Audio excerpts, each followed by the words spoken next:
आज हम लोग दिक् अनुपात के बारे में स्टडी करेंगे कि डायरेक्शन रेशियोज किसको बोलते हैं। तो सबसे पहले आप हेडिंग बनाएंगे डायरेक्शन रेशियोज।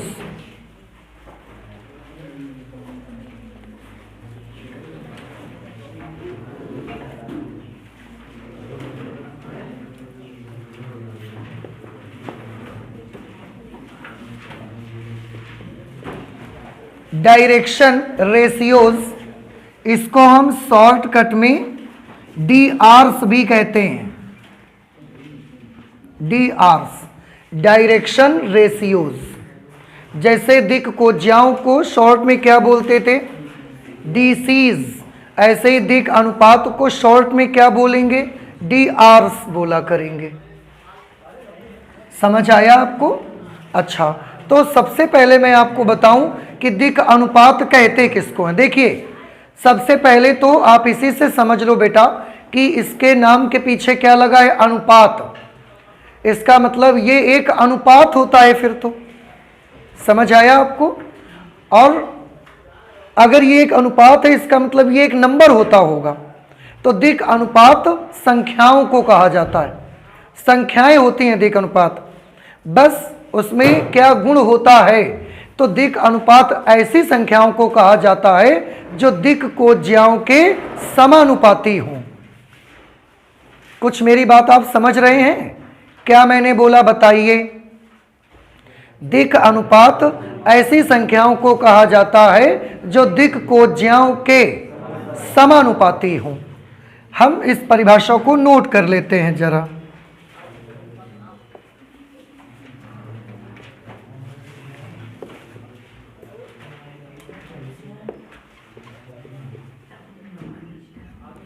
दिक् अनुपात ऐसी संख्याएं A, B व C होती हैं, या हटाओ, पहले A, B और C नहीं। दिक् अनुपात ऐसी संख्याएं होती हैं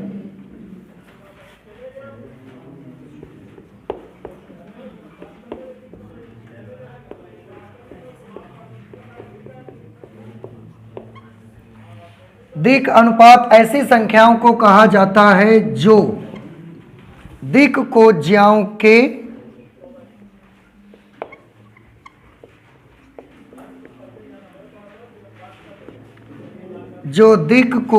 के समानुपाती हों।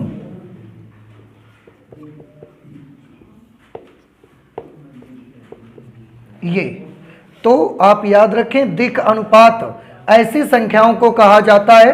तो दिक् अनुपात प्योर नंबर होते हैं। ऐसी संख्याओं को कहा जाता है जो दिक् कोज्याओं के समानुपाती हों।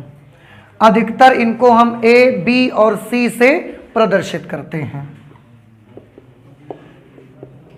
इन्हें A, B व C से प्रदर्शित करते हैं। A, B व C से प्रदर्शित करते हैं। ठीक है? अच्छा, क्या बताया गया आपको कि दिक् अनुपात ऐसी संख्याओं को कहा जाता है जो दिक् कोज्याओं के समानुपाती हों। इन्हें A, B, C से प्रदर्शित करते हैं। तो इसका मतलब है कि A, B, C जो हैं वो दिक् कोज्याओं के कैसे होंगे? समानुपाती। इसका मीनिंग ये है कि A will be directly proportional to L और B will be directly proportional to M और C will be directly proportional to N। देखो ना, L, M और N क्या चीजें हैं? दिक् कोज्याएं हैं। और A, B और C ये तीन ऐसी संख्याएं हैं जो इन दिक् कोज्याओं के समानुपाती हैं। तो अगर ये दिक् कोज्याओं के समानुपाती हैं तो फिर A, B और C को हम क्या बोलेंगे? दिक् अनुपात कह सकते हैं। हम ऐसे भी लिख सकते हैं A is directly proportional to cos alpha, क्योंकि L की वैल्यू कॉस अल्फा भी तो होती है। B is directly proportional to cos beta और C is directly proportional to cos gamma. तो A, B और C दिक् कोज्याओं के समानुपाती हैं, इसलिए ये दिक् अनुपात हैं। इनको हम दिक् अनुपात कह सकते हैं। अब और थोड़ा सा देखिए, आप जब भी साइन को हटाते हो कोई ना कोई आपको एक कांस्टेंट यूज करना पड़ेगा। हमने मान लिया यहां पर हमने एक कांस्टेंट यूज कर लिया, कुछ भी मान लो, आर एक कांस्टेंट हमने यूज कर लिया, तो A is equal to R L, B is equal to R M और C is equal to R N. ठीक है, ये अभी इसको यहां तक रखो। अब आपको याद करिए, लास्ट क्लास में आपको एल, एम और एन के फॉर्मूले बताए गए थे। एल का फॉर्मूला था एक्स अपॉन आर। आर, वहां पर आर क्या था? आर था सदिश ओपी का परिमाण। तो सदिश ओपी का परिमाण तो फिक्स होता है ना, निश्चित है, वो भी कांस्टेंट नंबर ही तो है। तो यहां पर भी कांस्टेंट नंबर है। एम की वैल्यू कितनी आई थी? y upon R. जेड की एन की वैल्यू कितनी आई थी? z upon R. तो अगर यहां से x की वैल्यू हम निकालेंगे तो x is equal to R L, Y is equal to R M और z is equal to R N. देख रहे हैं आप? अब r कैसा नंबर है यहां पर? कांस्टेंट। तो बेटा हम ऐसा भी तो लिख सकते हैं, x is directly proportional to L, y is directly proportional to M, z is directly proportional to N। आप चाहो तो यहां कोई दूसरा कांस्टेंट कर दो, अगर आपको R और K में थोड़ा सा कंफ्यूजन हो तो आप ऐसा कर दीजिए। अब आप ध्यान से देखें, यहां पर A, B और C L, M, N के डायरेक्टली प्रोपोर्शनेट थे, यहां पर X, Y और Z L, M, N के डायरेक्टली प्रोपोर्शनेट है। इसको और उस लाइन को देखने से आपको क्या लगता है? अब आपको ये लगने लगा होगा कि इसका मतलब ये हुआ कि यहां पर A, B और C दिक् अनुपात हैं। तो अब यहां पर लगने लगा कि X, Y, Z भी क्या हैं? दिक् अनुपात। तो ये बात सच है। अतः स्थिति सदिश ओपी, स्थिति सदिश ओपी ही तो था, जिसका वेक्टर क्या था? एक्स आई कैप प्लस वाई जे कैप प्लस जेड के कैप, ऐसा ही था। अतः स्थिति सदिश ओपी जिसका वेक्टर ये था, के दिक् अनुपात क्या होंगे? x, y, z होंगे। देखो, कोई भी वेक्टर अगर ऐसा डायरेक्ट दिया जाए आपको तो याद रखें उसके आई कैप का गुणांक, जे कैप का गुणांक और के कैप का गुणांक, ये तीनों क्या होंगे? उसके दिक् अनुपात, अगर वेक्टर इस फॉर्म में दिया गया है तो। बट याद रखें, हमेशा ऐसा नहीं होगा कि कोई भी वेक्टर आपको दे दिया जाएगा और उसके दिक् अनुपात बस एक्स, वाई, जेड ही आ जाएंगे। हमेशा ऐसा नहीं होगा। दिक् अनुपात की सबसे बड़ी शर्त क्या है? सबसे बड़ी शर्त है कि ऐसी संख्याओं को कहा जाता है जो दिक् कोज्याओं के समानुपाती होना चाहिए उनको। बाई चांस आज ये स्थिति सदिश हमने ओपी लिया, स्थिति सदिश ओपी में क्या होता है? ओ का निर्देशांक 0, 0, 0 रहता है, पी का निर्देशांक एक्स, वाई, जेड रहता है, इसलिए इसके दिक् अनुपात एक्स, वाई और जेड आ गए। लेकिन अगर कभी एक दूसरा वेक्टर आपको दिया गया जिसमें ओ के भी निर्देशांक आपको दिए गए हैं, A1, B1, C1, इसके भी निर्देशांक आपको दिए गए हैं A2, B2, C2, फिर आपसे पूछा जाएगा इसका दिक् अनुपात बताओ। उस समय दिक् अनुपात ना तो A1, B1, C1 होंगे, ना A2, B2, C2 होंगे, फिर दिक् अनुपात क्या होंगे? तो उन दिक् अनुपातों को अभी हम नहीं देखेंगे, उनको हम देखेंगे जब हम त्रिविमीय ज्यामिति अभी स्टडी करेंगे वेक्टर अलजेब्रा के बाद में, क्योंकि वहां पर फिर एक बार इनकी जरूरत हमको पड़ेगी और इसकी डिटेल हम वहां पर करेंगे। अदरवाइज अभी करेंगे तो आप कंफ्यूज हो जाओगे फिर, इसलिए अभी हम नहीं करेंगे। लेकिन मैं आपको ये बताना चाहता हूं कि स्थिति सदिश में हमको क्या सुविधा होती है कि एक तरफ के पॉइंट पूरे पूरे कैसे होते हैं? 0, 0, 0, दूसरी तरफ के पॉइंट एक्स, वाई, जेड हैं। तो जब ऐसी सिचुएशन आएगी तो उस वाले सदिश के दिक् अनुपात क्या होंगे? X, Y, Z.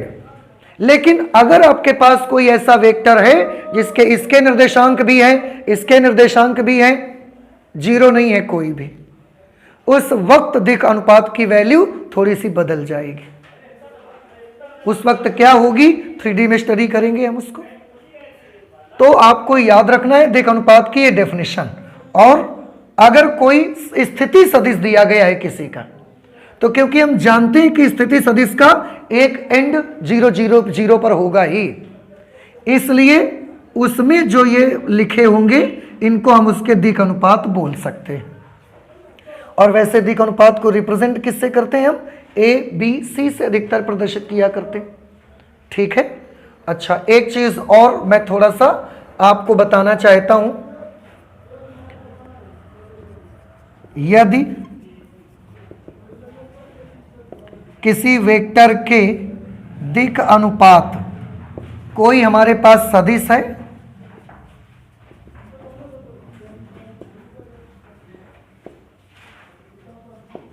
यदि किसी सदिश के दिक् अनुपात A, B, C हो,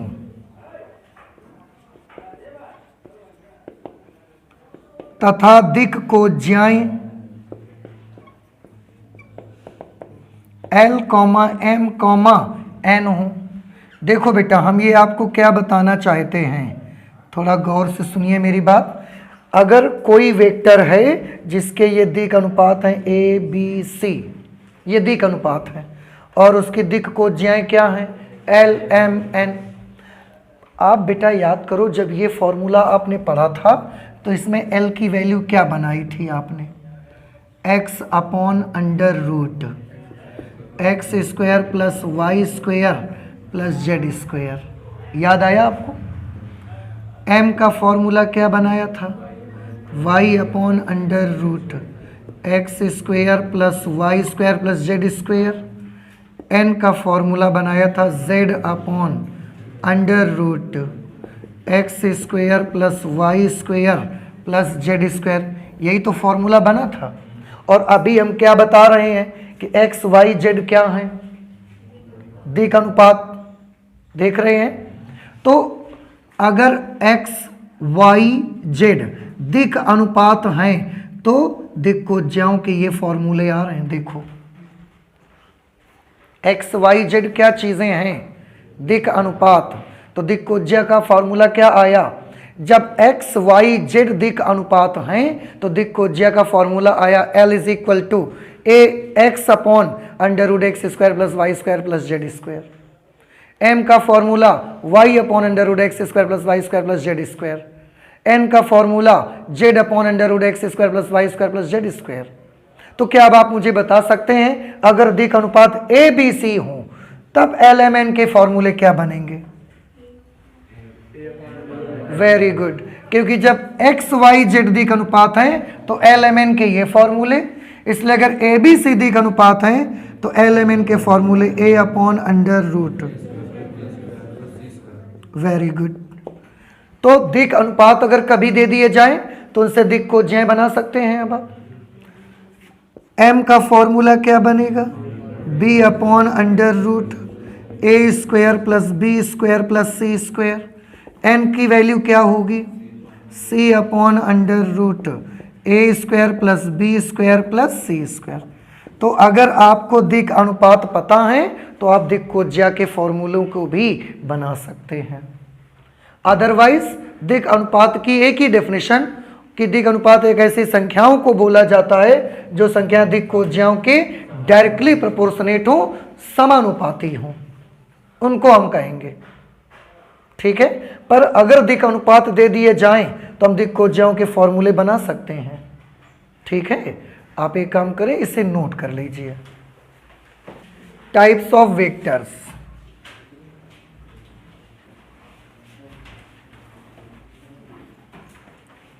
सदिशों के प्रकार।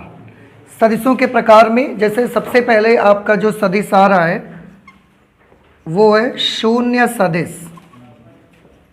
वैसे लगभग आप सब इनके बारे में जानते हैं।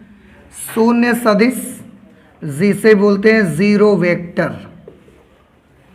देखिए, शून्य सदिश किसको कहा जाता है? शून्य सदिश ऐसे सदिश को कहा जाता है जिसका मैग्नीट्यूड 0 होता है, जिसका परिमाण शून्य होता है। अब उसको हम लिखते कैसे, बस उसको ऐसा बनाते हैं। आप चाहो तो इसी में ऐसा एरो बना दो। कहने का मतलब यूँ कि शून्य सदिश का जो आपने देखा होगा टेल, एक सदिश में दो पार्ट होते हैं, टेल और टर्मिनल पॉइंट।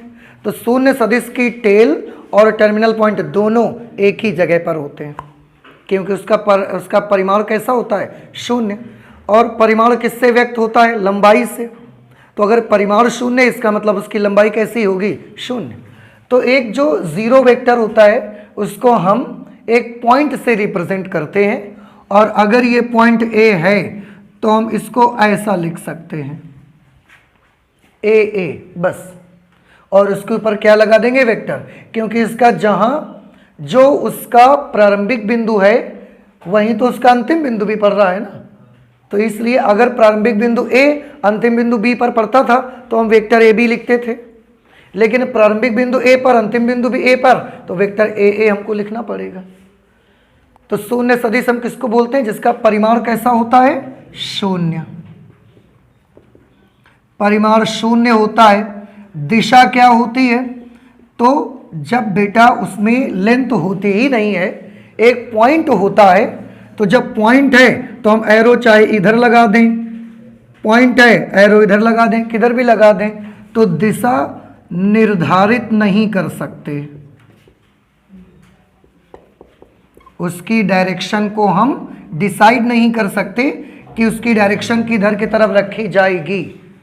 प्रदर्शित करने का उसके तरीका क्या है, प्रदर्शित करने का ये तरीका है। समझ आ गया आपको। तो ये कौन सा वेक्टर है, शून्य सदिश। इसके बाद दूसरा वेक्टर देखेंगे जिसे हम बोलते हैं मात्रक सदिश।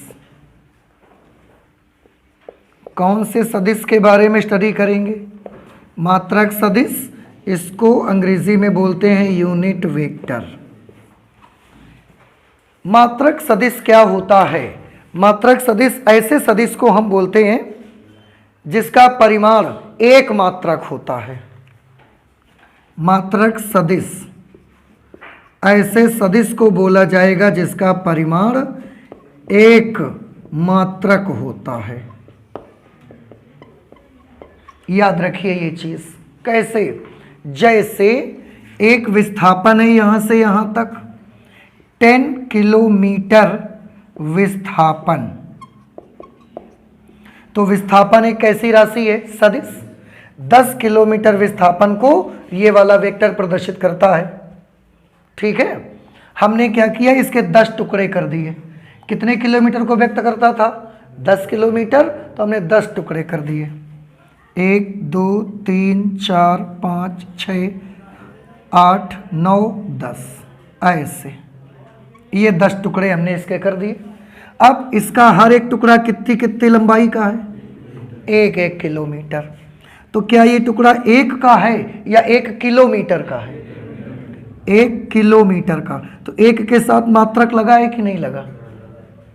तो बहुत जगहों पर हम ये बोल देते हैं कि इकाई सदिश मात्रक सदिश उसको बोलते हैं जिसका परिमाण 1 होता है। 1 नहीं बोलना चाहिए, उसके बाद में क्या बोलना चाहिए, जिसका परिमाण 1 मात्रक होता है।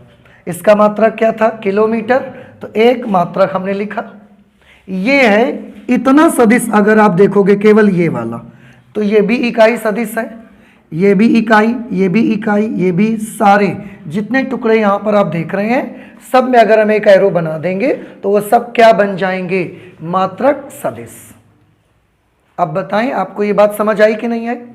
तो आगे से मात्रक सदिश के लिए आप क्या परिभाषा बताएंगे, ऐसा सदिश जिसका परिमाण 1 होता है या जिसका परिमाण 1 मात्रक होता है, 1 मात्रक होता है जिसका परिमाण।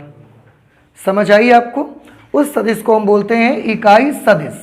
इकाई सदिश को कैसे प्रदर्शित करते हैं, जो भी हमारा सदिश का सिंबल होता है उसके ऊपर ऐसा कैप लगाकर प्रदर्शित करते हैं। इसको हम कैसे पढ़ते हैं, एक कैप। ये किसी भी सदिश का इकाई सदिश होता है। इकाई सदिश निकाला कैसे जाता है, तो आपको जैसे ए का इकाई सदिश निकालना है, एक वेक्टर हमारे पास ए है और उसका हमको इकाई सदिश चाहिए, तो हम क्या करेंगे, वेक्टर ए में उसके मॉड से डिवाइड कर देंगे। इस तरह से हमको उसका इकाई सदिश मिल जाया करेगा। तो कभी भी किसी भी सदिश का इकाई सदिश अगर आपको निकालना हो तो उस वेक्टर में उसके परिमाण से भाग दे देंगे तो हमको उसका इकाई सदिश मिल जाएगा। और इकाई सदिश को प्रदर्शित करने का हमारा तरीका क्या है, एक कैप, कोई भी सिंबल है उसके ऊपर कैप लगा देंगे, हम उससे उसको प्रदर्शित कर सकते हैं। और इसका परिमाण कितना होता है, एक मात्रक, और उसके अकॉर्डिंग जिधर की तरफ एरो हेड लगा होगा उधर उसकी डायरेक्शन होगी। ठीक है, तो ये सदिश, कौन से सदिश के बारे में हमने बात की, मात्रक सदिश। थर्ड जो वेक्टर इसमें बताया जा रहा है उसका नाम है सह आदिम सदिश। सह आदिम सदिश, सह आदिम सदिश को अंग्रेजी में बोलते हैं को इनिशियल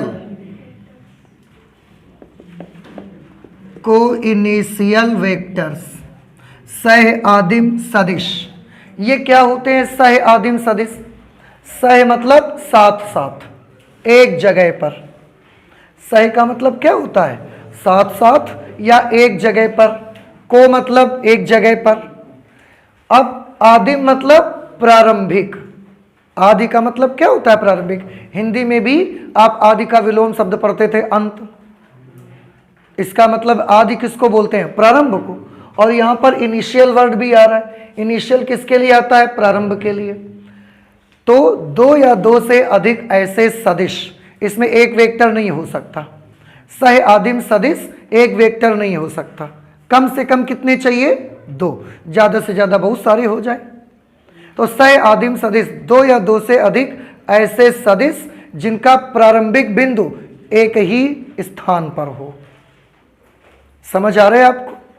तो सह आदिम सदिश कौन से सदिश होंगे, दो या दो से अधिक,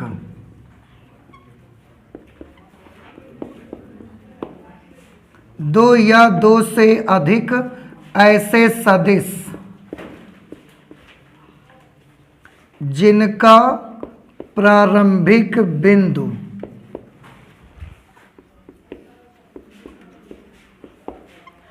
एक ही स्थान पर हो, या जिनके प्रारंभिक बिंदु एक ही स्थान पर हो। कैसे, जैसे एक ये पॉइंट है और एक वेक्टर ऐसा है, कोई वेक्टर ए, एक दूसरा वेक्टर ऐसा बना हुआ है, कोई भी दूसरा वेक्टर बी है। अब आप देखें इस वेक्टर का प्रारंभिक बिंदु भी इसी जगह पर है, ओ पर। इस वेक्टर का भी प्रारंभिक बिंदु ओ पर ही है, इसलिए वेक्टर ए और वेक्टर बी दोनों कैसे हैं, सह आदिम सदिश। इसके लिए इनका परिमाण बराबर हो, इनकी दिशा बराबर हो, ऐसा कोई बंधन नहीं है। बस शर्त कितनी है कि दो या दो से अधिक सदिश जिनके प्रारंभिक बिंदु एक ही स्थान पर हो, सह आदिम सदिश होते हैं। तो यहां पर हम लिख सकते हैं, यहां वेक्टर ए व वेक्टर बी कैसे सदिश हैं, सह आदिम सदिश हैं। बेटा क्या आपको ये समझ में आए, नहीं आए? तो सह आदिम सदिश कौन से सदिशों को बोलेंगे बताओ, दो या दो से अधिक ऐसे सदिश जिनके प्रारंभिक बिंदु एक ही जगह पर हो।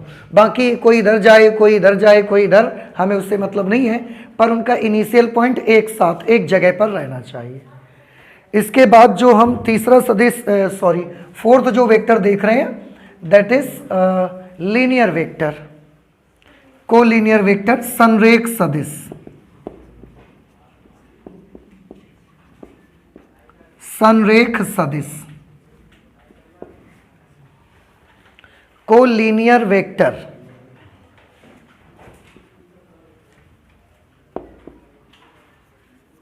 देखिए संरेख सदिश क्या होते हैं, संरेख सदिश का तो एक छोटा सा मीनिंग मैं बताऊंगा, उससे आप समझ लो। संरेख सदिश का छोटा सा मतलब समांतर सदिश। बस इतना सीख लो, आप समझो संरेख सदिश आप समझ गए। जैसे एक ये वेक्टर है, एक ये वेक्टर है, अब ये संरेख है कि नहीं, तो हमने देखा इनका जो गुण हमको बताया गया, क्या बताया गया कि संरेख सदिश समांतर होते हैं। तो हमने देखा समांतर हैं कि नहीं है, हैं या नहीं हैं, ये संरेख हैं। तो फिर अब कोई छोटा या कोई बड़ा उस पर मत जाइए, मैंने इसका कोई बंधन नहीं लगाया, आपको केवल क्या देखना है, समांतर है कि नहीं समांतर है। ये भी संरेख है, एक हमने ऐसा बनाया वेक्टर, बताइए ये दो वेक्टर आपके संरेख सदिश हैं कि नहीं है, हैं। बस शर्त क्या है कि उनका कैसा होना जरूरी है, पैरेलल होना जरूरी है, उनका समांतर होना जरूरी है, बस शर्त केवल इतनी सी है, ठीक है। तो इस प्रकार के जो सदिश हुआ करेंगे उनको हम बोलेंगे संरेख सदिश, collinear vectors. Next collinear vectors के बाद इसमें आ रहा है समान सदिश। समान सदिश जिसे हम अंग्रेजी में बोलते हैं equal vectors. Equal vectors means समान सदिश। समान सदिश किसको कहा जाएगा, देखिए समान सदिश बेटा वो सदिश होंगे जिनके परिमाण और दिशा दोनों सेम सेम होंगे। समझ में आई, दो या दो से ज्यादा ऐसे वेक्टर जिनका परिमाण भी बराबर हो और दिशा भी समान हो, ऐसे सदिश समान सदिश कहे जाएंगे। जैसे देख के बताइए, क्या ये वाला और ये वाला संरेख सदिश हैं, तो क्या ये समान हैं, समान नहीं है, क्यों, वेरी गुड, दिशा दोनों की सेम है, पर ये परिमाण में छोटा है और ये परिमाण में बड़ा, तो ये संरेख तो हैं पर ये समान नहीं है। समान होने के लिए उनका परिमाण और उनकी दिशा दोनों कैसे होने चाहिए, बिल्कुल एक जैसे। परिमाण किससे मिलता है हमको, लंबाई से, दिशा हमको एरोहेड से मिलती है। तो ये दोनों सदिश कैसे हैं, समान सदिश हैं। अगर ये वेक्टर A है और ये वेक्टर B है तो समान सदिश को लिखने का हमारा तरीका होता है A is equal to B। समझ में नहीं आया आपको, तो समान सदिश इक्वल वेक्टर हो गए, परिमाण और दिशा दोनों कैसे होने चाहिए, बराबर। इसके बाद एक आ रहा है ऋणात्मक सदिश, नेगेटिव ऑफ वेक्टर। किसी भी वेक्टर का ऋणात्मक सदिश किसको बोलेंगे, तो जो ऋणात्मक सदिश होता है वो परिमाण में समान रहेगा लेकिन दिशा उसकी विपरीत होगी। जैसे एक ये वेक्टर हमने बनाया, इनिशियल पॉइंट A और इसका जो टर्मिनल पॉइंट है वो B है, तो इस वेक्टर को हम कैसे लिखेंगे, AB, ठीक है। और एक वेक्टर हमने ऐसा बना दिया इस तरह का, इसमें इसको हमने लिख दिया C और इसको लिख दिया D, तो इस वेक्टर को क्या लिखा जाएगा, वेक्टर CD। देखो हमेशा पहले टेल वाला पॉइंट आएगा, बाद में टर्मिनल पॉइंट आएगा। पहले टेल वाला A फिर बाद में टर्मिनल, पहले टेल वाला पॉइंट बाद में टर्मिनल, वेक्टर हमेशा ऐसे लगेगा। अब दोनों को ध्यान से देखिए, दोनों की लंबाई आपस में बराबर है, इसका मतलब दोनों का क्या बराबर है, परिमाण, लेकिन एक की डायरेक्शन इधर एक की डायरेक्शन इधर, तो ये दोनों एक दूसरे की ऋणात्मक सदिश हैं। CD AB का ऋणात्मक सदिश है, AB CD का ऋणात्मक सदिश है। हम इसको ऐसा लिख सकते हैं, vector AB is equal to minus vector CD या vector CD is equal to minus vector AB, ऐसे ये दोनों एक दूसरे के ऋणात्मक सदिश होंगे, ठीक है। तो एग्जाम्पल नंबर 1 पहले सॉल्व करते हैं। लिखा हुआ है दक्षिण से 30 डिग्री पश्चिम में 40 किलोमीटर के विस्थापन का आलेखीय निरूपण कीजिए। आपको बेटा याद होगा सभी को, ये एग्जाम्पल नंबर 1, आप सभी स्टूडेंट्स को ये तो याद ही होगा कि डायरेक्शन का एक जो फिगर हम लोग बनाते हैं, इधर की तरफ बनाते हैं पूर्व, ये पश्चिम, ये उत्तर और इधर की तरफ ये दक्षिण, ये ओरिजिन पॉइंट। दक्षिण से 30 डिग्री पश्चिम में, दक्षिण कहाँ है, ये इस तरफ, इससे 30 डिग्री पश्चिम में 40 किलोमीटर के विस्थापन का आलेखीय निरूपण आपको करना है। देखो, इसके लिए हमेशा आप अपने आप को मूल बिंदु पर ही मानोगे, तो हम मूल बिंदु पर खड़े हो गए। यहाँ पर ये हमारा प्रारंभिक बिंदु है। अब दक्षिण से 30 डिग्री पश्चिम, तो दक्षिण से हम इधर भी जा सकते हैं, इधर भी जा सकते हैं। इधर जाएंगे तो पूर्व की ओर जाना शुरू कर देंगे, इधर जाएंगे तो पश्चिम की ओर जाना शुरू कर देंगे। आपको किधर जाना है, पश्चिम, तो दक्षिण से 30 डिग्री पश्चिम की ओर। समझ आया? और आपको 40 किलोमीटर के विस्थापन का आलेखीय निरूपण करना है। आप क्या करेंगे, सबसे पहले आप यहां पर एक चांदा रख लें, ठीक है, प्रोट्रैक्टर, और प्रोट्रैक्टर में 40 डिग्री के एंगल पर निशान लगा लें, या तो फिर आप कंपास और स्केल की सहायता से 40 डिग्री का एंगल बनाएं। वैसे ऐसा कुछ उसमें बाउंडेशन है नहीं जबरदस्ती का, तो आप एक चांदा रखें यहाँ पर, डी जिसको आप बोलते हैं, प्रोट्रैक्टर जिसको आप कहते हैं, उसका 0 यहाँ रखें और 40 डिग्री पर निशान लगाएं। कहाँ से 40 डिग्री होना चाहिए, 30 डिग्री पर है। अच्छा, तो देखो यहाँ जब रखेंगे तो इसका 90 का निशान तो यहाँ होगा, 0 डिग्री का निशान इस चांदे का यहाँ पर होगा। आपको कौन सा एंगल 30 डिग्री चाहिए, ये दक्षिण की ओर से ये वाला एंगल 30 चाहिए ना, तो चांदा को, ये तो फिर गलत रख गया है, आप चांदे को ऐसा रखो। भाई ऐसा रखोगे तो यहाँ तो 90 आ रहा है ना, आप डी को ऐसा मत रखिए, आप उसके लिए डी को ऐसा रखो, ऐसा। अब ऐसा रखोगे तो 0 डिग्री यहाँ से स्टार्ट हो जाएगा, ऐसा ही तो होगा। जब आप ऐसा रखोगे डी को तो ये 0 डिग्री होगा, और यहाँ पर कितना होगा, 90 डिग्री, यहाँ पर 180 डिग्री। इसके बाद आपको दक्षिण से 30 डिग्री चाहिए, तो यहाँ पर 10 डिग्री, 20 डिग्री, 30 डिग्री। 30 डिग्री पर ऐसा निशान लगा लो, लगा लेंगे निशान। उसके बाद स्केल से इस पॉइंट से इस पॉइंट को मिला दो, ऐसा हमने मिला दिया इसको। थोड़ी लंबी सी लाइन हम ड्रॉ कर देंगे जरा। अब ये एंगल हमने कितना बना लिया, ये एंगल हमने 30 डिग्री बना लिया, लेकिन हमको तो 40 किलोमीटर के विस्थापन को शो करना है।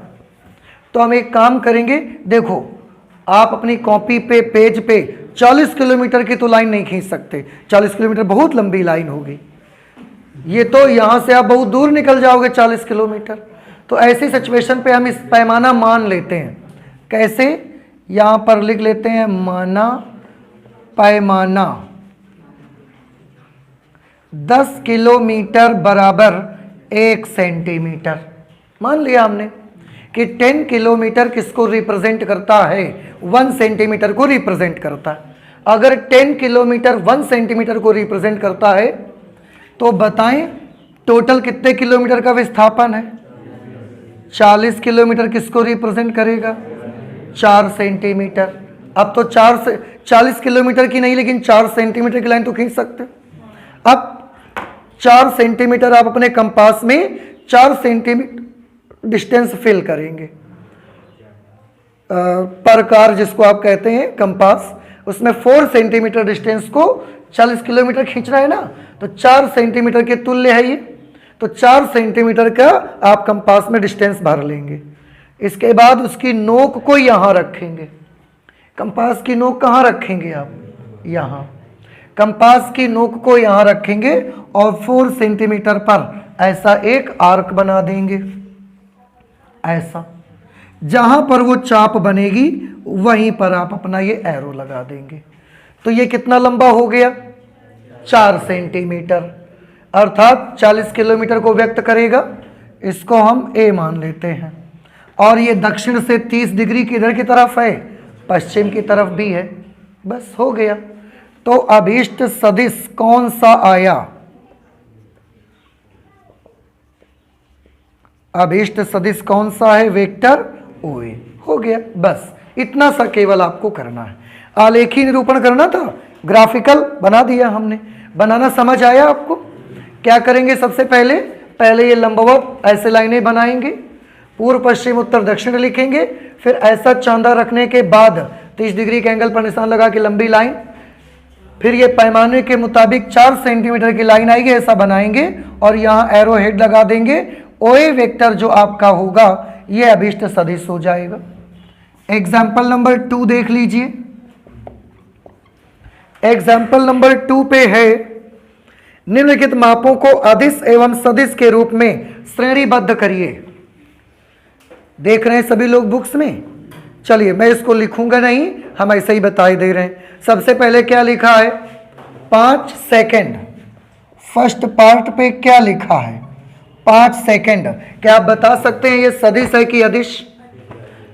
सेकंड है, इसका मतलब समय को व्यक्त करता है, और समय कैसी राशि है? अदिश। अदिश के लिए हम स्केलर s लगा देंगे और सदिश के लिए हम क्या लगा देंगे? v लगा देंगे, वेक्टर। इसके बाद अगला आया 1000 सेंटीमीटर क्यूब। ये किस चीज के बारे में बताता है? आयतन। और आयतन किस प्रकार की राशि है? सदिश की अदिश? अभी लास्ट क्लास में हमने लिखा आयतन एक अदिश राशि है। थर्ड पॉइंट देखिए, थर्ड पार्ट पे है 10 न्यूटन। ये 10 न्यूटन, न्यूटन किसको व्यक्त करता है? बल, और इसलिए ये किस प्रकार की राशि है? सदिश राशि है। S फॉर स्केलर अदिश, V फॉर वेक्टर सदिश। फोर्थ पे क्या है? 30 किलोमीटर पर आवर। ठीक है, अब ये 30 किलोमीटर प्रति घंटा जो आप देख रहे हैं, ये किलोमीटर प्रति घंटा एक तरीके से मोशन बताई जा रही है, गति के बारे में बताया जा रहा है। और गति किस प्रकार की राशि है? अदिश। गति किस प्रकार की राशि है? अदिश। क्योंकि 30 किलोमीटर प्रति घंटा की रफ्तार, आप बिल्कुल सीधा तो नहीं चलोगे ना। 30 किलोमीटर प्रति घंटा इधर भी चले जा सकते हो, 30 किलोमीटर प्रति घंटा से इधर भी जा सकते हो।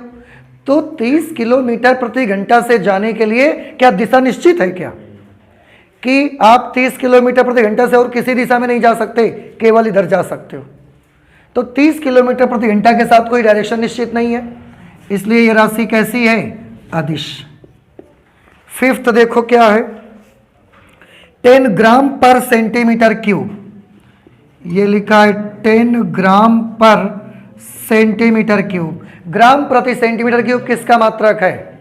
घनत्व का। और घनत्व किस प्रकार की राशि है? अदिश राशि है घनत्व। अदिश है, स्केलर है। सिक्स्थ पार्ट पे क्या लिखा हुआ है? 20 मीटर प्रति सेकंड। और उसके साथ उन्होंने क्या लिखा? उत्तर की ओर। अब ध्यान से देखिए बेटा, 20 में अगर केवल 20 मीटर प्रति सेकंड देते तो हम कंफर्म नहीं कर सकते थे कि किधर की तरफ जाना है।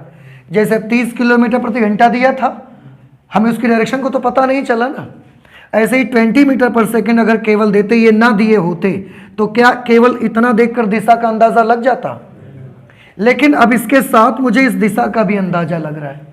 तो जब परिमाण के साथ साथ दिशा का भी अंदाजा लग जाए तो वो राशि कैसी होगी? सदिश राशि होगी। तो ये 20 मीटर पर सेकंड उत्तर की ओर, ये एक सदिश राशि है और ये वेलोसिटी को रिप्रेजेंट करेगी। अगर ये अदिश है तो किसको रिप्रेजेंट कर रही है? चाल को। सदिश है तो ये वेग को प्रदर्शित करती है। इसके बाद एग्जाम्पल नंबर 3 भी देख लीजिए। एग्जाम्पल 3, एक फिगर बेटा इसमें बना के दिया गया है। ऐसा फिगर बना हुआ है इस तरह से।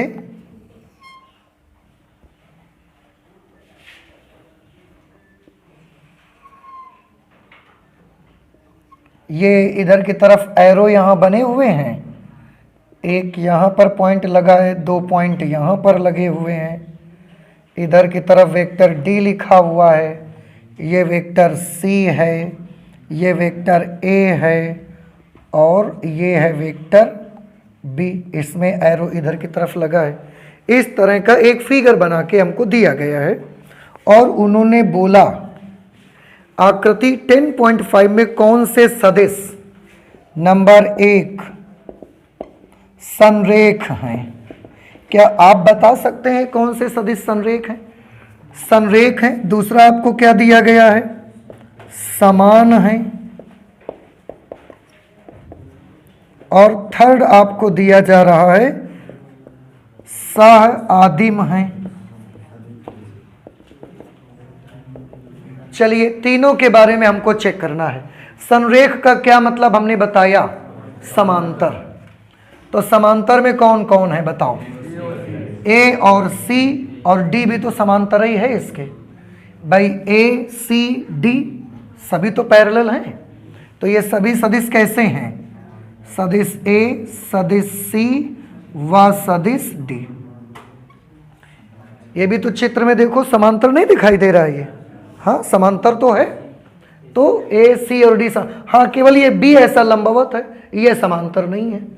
तो फिर इसको नहीं लिखेंगे। समान वाले, समान में क्या होता है बताओ? परिमाण भी बराबर हो, दिशा भी बराबर हो। अब इसमें बताओ कौन से ऐसे हो सकते हैं? ये मुझसे बनाने में थोड़ा सा ऐसा हो गया है, ऐसा बना हुआ है तो दिशा भी समान हो। देखो हम इतने सारे वेक्टर दिख रहे हैं, 1 2 3 4, 4 में से 2 ही केवल ऐसे इनकी दिशा बराबर है, एक ए और सी की। और अगर इनके परिमाण भी बराबर है तो ये कैसे हो गए? समान हो जाएंगे। तो बुक के अकॉर्डिंग वो दोनों को बराबर बना रहे हैं, इसलिए समान सदिश कौन से होंगे? सदिश ए व सी समान सदिश हो जाएंगे। सह आदिम सदिश होते हैं जिनका प्रारंभिक बिंदु एक ही जगह पर पड़ता है, वो सह आदिम सदिश होते हैं। तो बताएं किस किस सदिश का प्रारंभिक बिंदु एक ही जगह पर है? अगर ये एक पॉइंट माने तो इस सी का भी प्रारंभिक बिंदु है, डी का भी प्रारंभिक बिंदु और ये बी का भी प्रारंभिक बिंदु है। तो सह आदिम सदिश कौन से हो गए? सह आदिम सदिश हो गए B comma C comma D, ये सह आदिम सदिश हो गए। बेटा देखिए एक्सरसाइज 10.1 में है, उत्तर से 30 डिग्री पूर्व में 40 किलोमीटर के विस्थापन का आलेखीय निरूपण। उत्तर से 30 डिग्री पूर्व में, अभी आपको एक एग्जाम्पल ऐसा बताया गया है बेटा, तो क्या आप कर लेंगे उसको? चलिए मैं थोड़ा सा जल्दी से आपको बता देता हूँ। ये पूर्व है, ये पश्चिम है, ये उत्तर और इधर की तरफ दक्षिण, ये ओरिजिन है। उन्होंने बोला उत्तर से 30 डिग्री पूर्व में। अब उत्तर तो ये है, उत्तर से 30 डिग्री पूर्व ऐसा, तो हम क्या करेंगे? ऐसे हम अपना डी रखेंगे, चांदा प्रोट्रैक्टर ऐसा रखने के बाद आपको कौन सा कोण 30 डिग्री चाहिए? इधर से ये वाला 30 चाहिए कि इधर से ये वाला 30 चाहिए? उत्तर से 30 डिग्री पूर्व, तो उत्तर पर रुको और उत्तर से 30 डिग्री पूर्व की ओर चलो। तो यहाँ पर हम 10 20 30 पर निशाना लगाएंगे और ये ऐसा मिला देंगे, तो ये वाला एंगल कितना आ जाएगा? 30 डिग्री। अब इसके बाद आपको क्या करना है? 40 किलोमीटर का विस्थापन, फिर वही चीज, माना पैमाना 10 किलोमीटर बराबर 1 सेंटीमीटर, माना पैमाना 10 kilometre is equal to 1 centimetre, then what will be 40 kilometre, this will be 4 centimetre. अब क्या करना है? ये 4 सेंटीमीटर अपने कंपास में डिस्टेंस भरनी है और यहाँ नोक रखनी है, यहाँ पर नोक रख के ऐसे एक आर्क लगा देनी है आपको, ऐसे एक चाप लगा दो और उसके बाद यहाँ पर ऐसा तीर बना दो। ये O है, ये A होगा, OA will be required vector. बस इतना करना, सभी बच्चे कर लेंगे इसको। सेकंड नंबर क्वेश्चन देखिए, निम्नलिखित मापों को अदिश एवं सदिश के रूप में श्रेणीबद्ध कीजिए।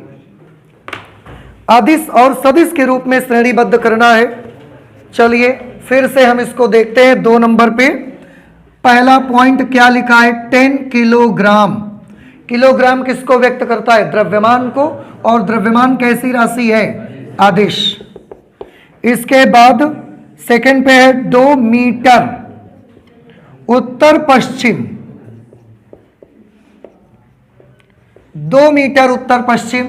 अब 2 मीटर तो डिस्टेंस है, उत्तर पश्चिम अगर लगा दिया तो डिस्टेंस के साथ दिशा लगा दी, तो ये क्या बन गया? विस्थापन। क्या बन गया ये? और विस्थापन कैसी राशि है? सदिश राशि है। थर्ड पॉइंट पे आइए, 40 डिग्री। 40 डिग्री केवल ये बताया गया कि 40 डिग्री, ये तो मालूम है कोण है, पर किधर बनाना है आपको पता चला? नहीं पता चला। तो फिर ये कैसी राशि होगी? अदिश, क्योंकि 40 डिग्री के साथ उसकी डायरेक्शन का जिक्र नहीं हुआ। फोर्थ पॉइंट पे क्या है देखो, 40 वॉट। वॉट किसका यूनिट है? शक्ति अथवा सामर्थ्य का। और शक्ति अथवा सामर्थ्य तो मुख्य रूप से कार्य होता है, और कार्य तो अदिश है, तो शक्ति अथवा सामर्थ्य भी अदिश हो गई। 10⁻⁻19 कूलॉम। कूलॉम किसका यूनिट होता है? और आवेश कैसा राशि है? आदिश राशि है, स्केलर क्वांटिटी। 6th पे आया 20 मीटर पर सेकेंड स्क्वायर। 20 मीटर पर सेकेंड स्क्वायर से हमको एक बात पता चली कि मीटर पर सेकेंड स्क्वायर केवल किसका मात्रक होता है? त्वरण का मात्रक होता है। और त्वरण किस प्रकार की राशि है? सदिश राशि। तो वेक्टर लगा दिया। नहीं समझ में आया आपको? लेकिन डिग्री लगे होने से आपको कंफर्म नहीं होता कि ये 40 डिग्री हम इधर की तरफ बनाएं या ये 40 डिग्री हम ऊपर की तरफ बनाएं, तो डायरेक्शन क्लियर नहीं होती है, इसलिए अदिश हो गई। 2 मीटर अगर केवल लिखा होता तो हम इसको अदिश बना देते, क्योंकि इसका हमको पूरा कंफर्मेशन नहीं मिल रहा है। लेकिन मीटर पर सेकंड स्क्वायर एक त्वरण है, और त्वरण एक सदिश राशि, आप सबको मालूम है। 3 नंबर पे आ जाते हैं। थर्ड नंबर पे निम्नलिखित को अदिश एवं सदिश राशियों के रूप में श्रेणीबद्ध कीजिए। सबसे पहला दिया हुआ है समय कालांश। बेटा समय कालांश टाइम ही तो है, और टाइम कैसी राशि है? अदिश। सेकेंड नंबर पे आइए दूरी। दूरी किस प्रकार की राशि है? अदिश। थर्ड नंबर बल। बल किस प्रकार की राशि है? सदिश, सबको मालूम है। वेग किस प्रकार की राशि है? सदिश। कार्य किस तरह की राशि है? अदिश। ठीक है। चौथे नंबर पे आ जाइए, क्वेश्चन नंबर 4। इसमें एक ऐसा फिगर बना हुआ है, ये इस तरह का, इसका वेक्टर नीचे है वेक्टर डी, इसका एरो इधर की तरफ है वेक्टर ए, इसका एरो इधर की तरफ है वेक्टर सी, और इसका एरो नीचे की तरफ है वेक्टर बी। आपको इसमें पहचानने हैं सह आदिम। बताएं, सह आदिम का मतलब जो सदिश एक ही बिंदु से शुरू हुए हों, ए और डी। आप ध्यान से देखें, ए और डी सदिश दोनों इसी बिंदु से इनका स्टार्टिंग पॉइंट है, और तो कोई नहीं है। अगला क्या है? समान। समान सदिश कौन कौन से हैं? परिमाण और दिशा दोनों बराबर हो, तो ये दिशा बी और डी की बराबर है बिल्कुल। और अगर ये वर्ग या आयत है तो आमने सामने की भुजाएं बराबर भी होती हैं, तो बी और डी ये समान सदिश भी हो गए। बताइए समझ आया कि नहीं भाई बेटा? आगे लिखा है संरेख परंतु असमान।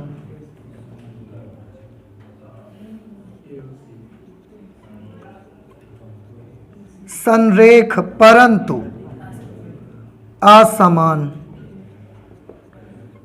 संरेख तो हूं यानी कि समांतर हूं। संरेख होने का क्या मतलब है? समांतर हो लेकिन समान ना हो। तो ये तो ए और सी में गुण है। देखो समांतर हैं दोनों, लेकिन एक की डायरेक्शन इधर एक की डायरेक्शन इधर, तो समान नहीं है, असमान है। तो कौन कौन से वेक्टर इसमें आएंगे?